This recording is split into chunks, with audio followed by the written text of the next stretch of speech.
జై శ్రీమన్నారాయణ. అస్మద్గురుభ్యో నమః. శ్రీమతే రామానుజాయ నమః. కులశేఖరులు అనుగ్రహించిన ముకుందమాలా స్తోత్రంలో 12వ శ్లోకాన్ని అనుసంధానం చేసుకుంటున్నాం. 12వ శ్లోకం. భవజలధిగతానాం ద్వంద్వవాతాహతానాం సుతదుహితృకళత్రత్రాణభారార్ధితానాం విషమ విషయతో ఏ మజ్జతామప్లవానాం భవతు శరణమేకో విష్ణుపోతో నరాణాం. కులశేఖరులు ముందు శ్లోకాలలో అంటే సరసిజనయనే సశంఖచక్రే అనే 10వ శ్లోకంలో, మాభీర్మంద మనహ అనేటటువంటి 11వ శ్లోకంలో కూడా భగవంతునితో చేరమని వారి మనస్సుకి బోధించారు. బోధిస్తే అది ఏమంటోందంటే, ఇప్పుడు భగవంతుని యందు లయించమని చెప్పారు కదా, సరే సుఖపడతాను, మరి సంసార సాగరం నుంచి మీరు ఎలా బయటకు వస్తారు, మీరు ఎలా దాటుతారు అని అంటే, అప్పుడు కులశేఖరులు అంటున్నారు, ఓ మనసా, నువ్వు చెప్పిన విధంగా నేను సంసార సాగరంలో దిగేశాను. గట్టెక్కుదామని చూస్తుంటే ద్వంద్వాలు అనేటటువంటివి ఆ గాలి నన్ను అటు ఇటు కొట్టేస్తున్నాయి. ఏదో వివాహం చేసుకున్నాను, వివాహ సమయం చాలా బాగుంది, మేళతాళాలు, విందు భోజనాలు, బంధు దర్శనం, ఇటువంటి సంభ్రమాలతో కూడి ఉన్నందుచేత కష్టాలు తెలియలేదప్పుడు. ఇప్పుడు భార్య కాపురానికి వచ్చింది, సంతానం వచ్చింది, సుఖదుఖాది ద్వంద్వాల యొక్క గాలి కొడుతోంది. ఇక గట్టును ఎక్కడానికి శ్రమ అయిపోయిందేమో. అప్పటికీ సహించి గట్టు ఎక్కడానికి ప్రయత్నించాను, కానీ భార్యాపుత్రాదుల్ని కాపాడటం అనేటటువంటి భారాన్ని తల మీద పెట్టుకొని నడవటం వలన చాలా శ్రమ అయిపోతుంది. ఆ భారాన్ని పట్టుకొనే ఎక్కాలి, విడిచిపెట్టడం కుదరదు. కాబట్టి అంతేకాదు, ఆ భారాన్ని నెత్తిన పెట్టుకొని అలా నిలబడడానికి కూడా వీల్లేదు. అలా నడుస్తూనే ఉండాలి. సరే, నేను స్థలంలో సముద్ర స్నానానికి వెళ్ళా. ఏమిటి సముద్ర స్నానము అంటే, సంసారం అనే సముద్ర స్నానం.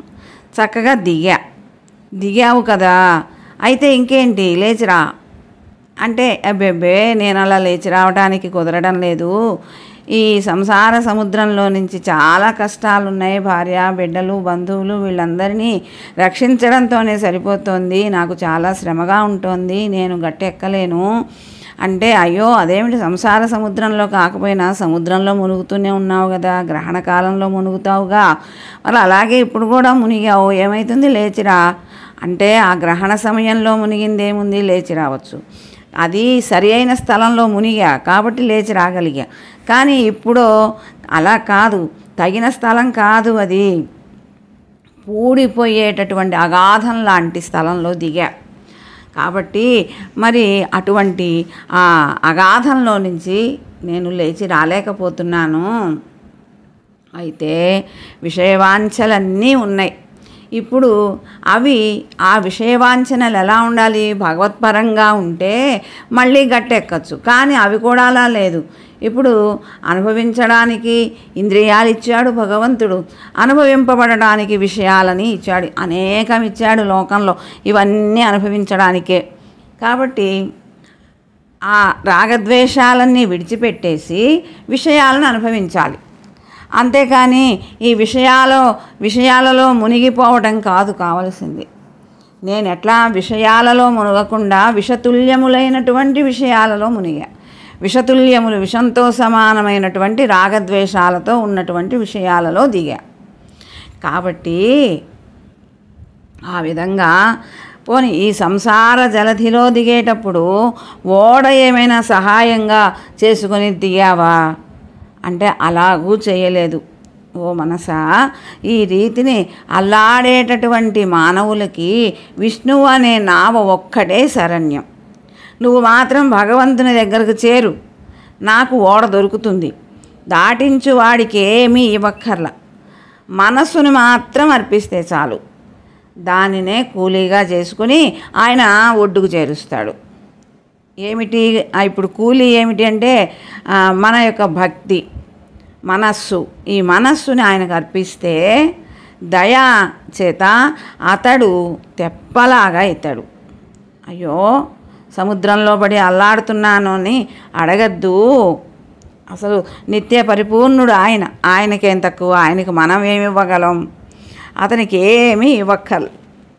అటువంటి వాడైనా సరే, అన్ని కోరికలు తీరిన వాడైనా సరే, అతనికి ఏమీ మనం ఇవ్వకపోయినా సరే, అయితే ఆయన ఒక్కటి మాత్రం కోరుతాడు.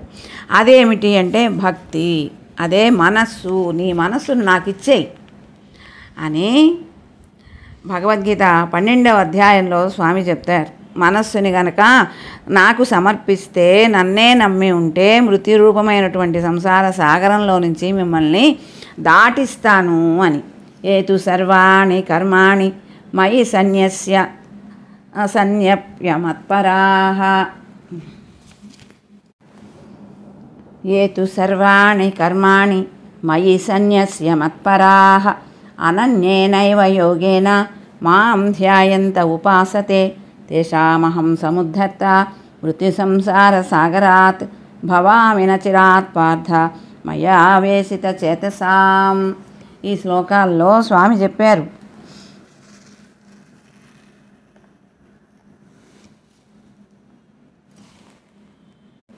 ఈ శ్లోకాలలో సాధకుడు అనుసరించవలసినటువంటి పద్ధతి, తర్వాత దాని యొక్క అఖండమైనటువంటి ఫలితం, ఈ రెండింటినీ చెప్పారు స్వామి. ఆ పద్ధతి ఏంటి అంటే సమస్త కర్మలని భగవంతునికి సమర్పించడం, రెండవది అతనినే పరమగతిగా ఎన్నుకోవడం, లేకపోతే అతని యందే మనస్సుని అలా నిలబెట్టి ఉండడం, మూడవది అనన్యభావంతో అంటే ఏకాంత భక్తితో, ఇంకొకరి మనస్సు ఇంకొకరి దగ్గరకు వెళ్ళకూడదు, అటువంటి ఏకాంత భక్తితో అటువంటి పరమాత్మని ధ్యానించటం. ఇలా ఈ మూడు చెప్పారు. ఈ ప్రకారంగా భక్తితో కనుక తనని ఎవరైతే ఉపాసిస్తారో అటువంటి వారిని జన్మ మరణ రూపమైనటువంటి సంసార సాగరంలో నుంచి ఉద్ధరిస్తాను అని చెప్తున్నాడు.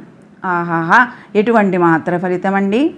భయంకరమై మరణ రూపమైనటువంటి ఈ సంసార సముద్రంలో మునిగి తేలుతూ నానా యాతనలు పొందుతున్నటువంటి ఈ జనానీకానికి ఇటువంటి వాక్యాలు మనశ్శాంతిని కలగజేస్తాయి కదా. ఎప్పటి నుంచో సంసార రూపమైనటువంటి ఈ ఘోర విపత్తులో తగులుకొని బద్ధుడై పునరపి జననం పునరపి మరణం అంటూ ఆ కాలచక్రంలో పరిభ్రమిస్తూ అల్లాడిపోతున్నటువంటి ఈ జీవుడికి భగవంతుడు చెప్పినటువంటి ఈ వాక్యాలు సంజీవి వంటివే అవుతాయి.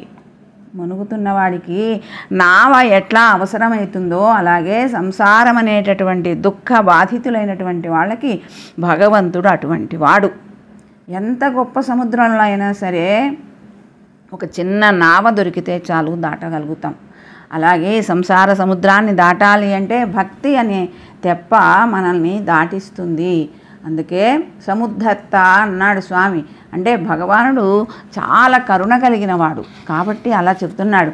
అయితే ఎవరైతే చేయిని పైకెత్తి అతని అనుగ్రహాన్ని నాకు కావాలి, అతని అనుగ్రహాన్ని పొందాలి అనేటటువంటి భావనతోటి చెయ్యి గనక ఎత్తితే లేవనెత్తుతాడు, కానీ లేకపోతే అలా లేవనెత్తాడు. ఒక్కసారి చెయ్యి మనం ఎత్తాలి చెయ్యిని, లేకపోతే ఆయన ఎందుకు కాపాడుతాడు? అయినా ఎవరైతే అతన్ని గూర్చి చింతించరో ధ్యానించరో అటువంటి వారి యొక్క ఉద్ధరణాన్ని గురించి అతడు పట్టించుకోడు. తనని గురించి స్మరించని వారిని పట్టించుకోడు. తనని గురించి స్మరించిన వారు ఎవరైతే ఉంటారో వాళ్ళు కనుక ఒక్కసారి చేయి ఎత్తితే చాలు, భగవంతుడు ఆ చేయి పట్టుకొని లేవనెత్తుతాడు. కాబట్టి ఈ జీవుడికి తను చేయవలసినటువంటి ఏదైతే ఉన్నదో అది చేస్తే భగవంతుడు తాను చేయవలసినటువంటి సముద్ధరణాన్ని అంటే తాను ఉద్ధరించేటటువంటిది చేస్తాడు. కాబట్టి మంచి జ్ఞానం కలిగిన వాడు, విఘ్నుడైనటువంటి వాడు ఈ సంసార సాగర నిమజ్జన రూప ఘోర విపత్తును తెలుసుకొని మరణాది బాధల్ని సంపూర్ణంగా తొలగించుకోవడం కోసం భగవంతుడిని వెంటనే భక్తిపూర్వకంగా సేవించాలి. ఇదంతా కూడా ఎందుకు చెప్తున్నారు అంటే భవరోగ వినాశనం ఇది, భవరోగ వినాశనం ఇది. కాబట్టి దీనినే మనం భగవంతుని దగ్గరకు చేర్చాలి. దేనిని? మనస్సుని భగవదర్పితం చేస్తే తాను ఈ సంసార సముద్రం నుంచి ఉద్ధరిస్తాడు అని ఈ విధంగా స్వామి చెప్పారు కదా. ఇప్పుడు ఎట్లాంటి వాడు స్వామి అంటే బ్రహ్మదేవుడు చెప్తారు.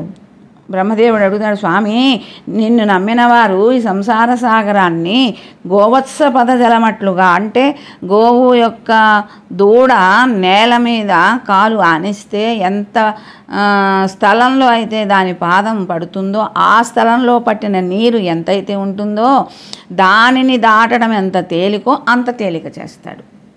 అట్లా అటువంటి కారణాల చేత ఓ మనస్సా నువ్వు వెళ్ళి స్వామి యొక్క పాదాల చెంత లయించు.